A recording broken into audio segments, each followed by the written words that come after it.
Io sono uno scrittore. Ho pubblicato 9 libri, 2 dei quali sono stati i libri più venduti dell'anno, mentre altri 5 sono stati dei bestseller, quindi è probabile che ne abbiate letto almeno uno, o comunque li conoscete e li avete visti in libreria. I libri che ho scritto non sono mai stati pubblicati a mio nome, quindi in realtà non mi conosce nessuno. E per via del genere che faccio.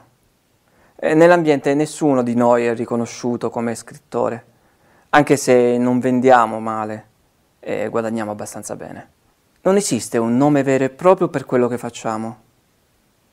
Ci chiamano necrografi. In pratica scriviamo le biografie delle persone famose che muoiono, però siccome devono uscire non appena muoiono, le scriviamo quando sono ancora in vita, in maniera tale che un paio di giorni dopo la loro scomparsa i nostri libri siano già in libreria. Ovviamente non possiamo scrivere decine di biografie tutte insieme. Si tratta di prevedere quale sarà la prossima personalità a lasciarci.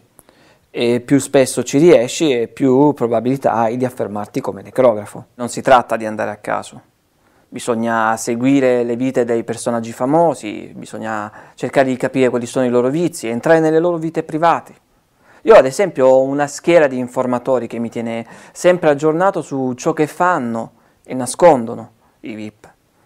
So esattamente chi si droga, di cosa, quando e quanto spesso.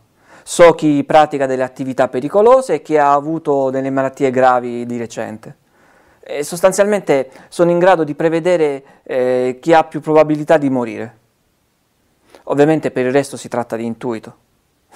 E io ne ho sempre avuto molto. Bisogna seguire il momento.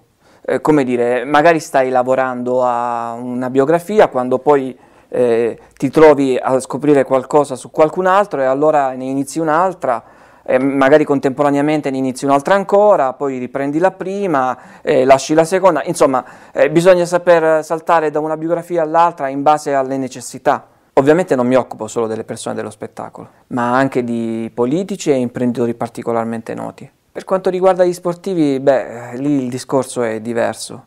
Noi sappiamo esattamente chi pratica sport pericolosi e quindi rischia continuamente la vita. Però purtroppo gli incidenti mortali sono difficili da prevedere, sono troppo casuali e quindi preferisco non lavorare su queste biografie. C'è qualche mio collega che ci prova, che magari studia le statistiche, cerca di capire ogni pilota di motociclismo, ad esempio quanto rischia durante una gara. Però no, non sono cose che mi convincono perché il margine di sicurezza non è mai abbastanza ampio. Analogamente non mi occupo di biografie di persone particolarmente anziane o di chi sappiamo essere malato da tempo, perché ogni editore ha sicuramente un necrografo alle prime armi che sta seguendo il caso. E difatti quando muore poi le librerie si riempiono di libri di quel determinato personaggio e si finisce col farsi concorrenza a vicenda. Preferisco chi muore all'improvviso, perché per me non è mai all'improvviso. È il motivo per cui noi non pubblichiamo con il nostro nome. Ci permette di poter essere più liberi per indagare. Infatti il mio nome non ve lo dico. Per la faccia è diverso. Io lavoro al computer e al telefono. Al giorno d'oggi nessuno ha bisogno di andare in un posto per avere delle informazioni. Nell'ambiente il mio nome è molto conosciuto, però nessuno sa che faccia io abbia. Se avessi pensato di potermi sputtanare, sicuramente non avrei accettato questa intervista. Noi rimaniamo sempre dietro le quinte.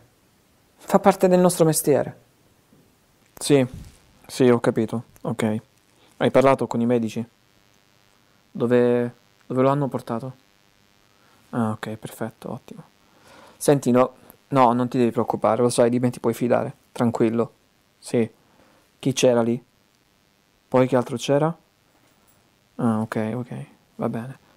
D'accordo, dai, ti faccio sapere. Ciao, grazie. Ciao. Ciao. Ero al telefono con uno che conosco che lavora in una discoteca di Roma.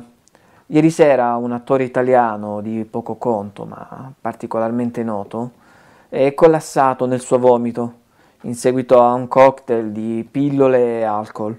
Nel pomeriggio proverò a contattare i suoi medici per cercare di capire come sta ed esattamente cosa ha preso. Ormai dovrebbe essere fuori pericolo, però credo che sia il momento di rimettersi a lavorare alla sua biografia. Io ho iniziato a lavorare alla sua biografia ormai un po' di tempo fa, Però all'epoca ancora non era il momento giusto, era ancora un po' presto. Adesso invece credo che ci siamo.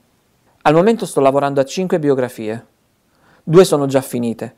A volte quando sono abbastanza sicuro mi porto avanti col lavoro e scrivo l'ultimo capitolo quando sono ancora in vita. Per alcuni di loro è abbastanza ovvio come andrà a finire. Quindi magari scrivo 2 o 3 finali diversi, così quando muoiono, posso anticipare tutti. Lo fanno molti necrografi. Sì, io di solito ci prendo. E credo che indovinerò anche questi.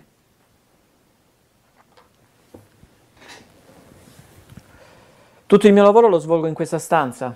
Qui io telefono, uso internet e naturalmente scrivo, anche se quella è la cosa meno importante. Come ho iniziato? Io ho studiato filosofia, però ho sempre voluto fare lo scrittore.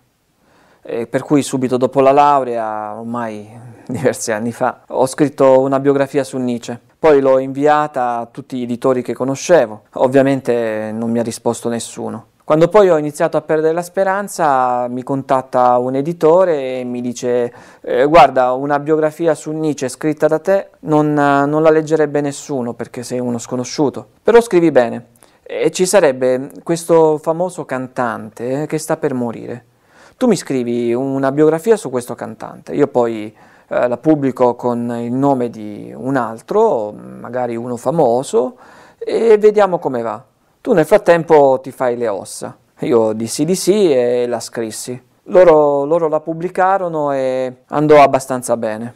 Per loro ho scritto un altro libro. Poi però ho capito subito come andavano le cose e ho deciso di mettermi in proprio. Ora vendo di volta in volta al miglior offerente. Il mio nome lo conoscono tutti e quindi quando azzecco una previsione mi basta fare qualche telefonata e nel giro di poche ore ho già venduto il manoscritto. Poi gli editori ci piazzano sulla copertina il nome di un altro scrittore al posto del mio, magari uno particolarmente famoso, e in un paio di giorni il libro è già in tutte le librerie.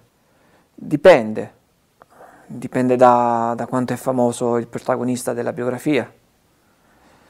Con una biografia posso arrivare a guadagnare 500.000 euro e in un anno vendo un paio di libri. Una volta un mio amico mi ha detto che sono un mercante di morti, che è un po' cattivo, perché in fondo io scrivo solo libri.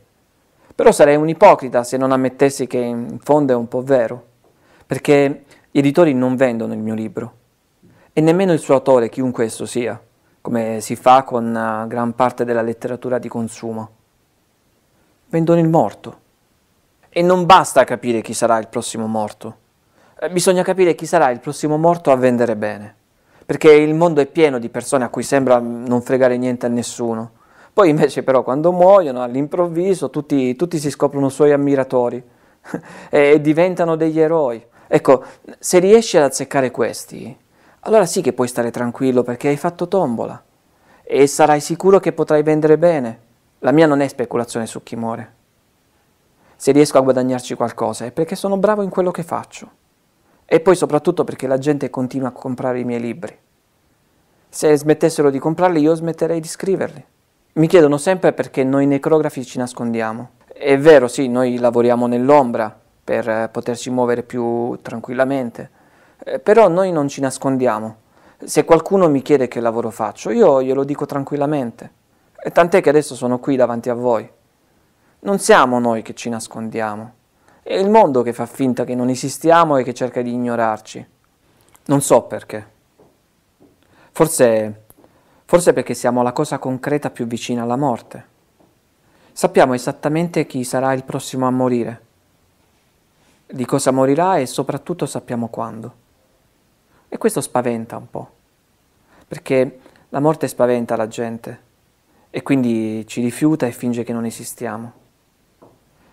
Poi però c'è da dire che esiste un'attrazione morbosa per il morto. La morte è affascinante, oltre che spaventosa. Tentiamo di tenere lontano da noi l'idea della morte. Poi però quando muore qualcuno, non siamo noi siamo ancora vivi, non è stato il nostro turno. E allora possiamo avvicinarci un po'. Possiamo osservarla in silenzio Ed è questo il momento in cui possiamo vendere il nostro libro, che da una parte ci assicura che il nostro idolo è veramente morto e che quindi tutti moriamo, perché se è successo a lui che è ricco, famoso, bello e di successo, allora può succedere veramente a chiunque. E questo spaventa un po' e fa sfuggire i necrografi. D'altra parte noi gli doniamo l'immortalità, perché consegniamo ai posteri la sua vita e tutto quello che ha fatto. Ma perché ciò succeda devi essere morto. Ed è questo ciò che affascina e che ci interessa. È il paradosso che ci garantisce di esistere. La società ci rifiuta perché rifiuta il fatto che ci desidera. E questo per un necrografo, uno che fa il mio mestiere. Scusate un attimo. Sì, pronto? Quando? Ah, bene. Sì, scusami un attimo. Ci ho preso di nuovo. Sì, certo. No, no, guarda, non chiamare nessuno, non parlare con nessuno, vengo io lì. No.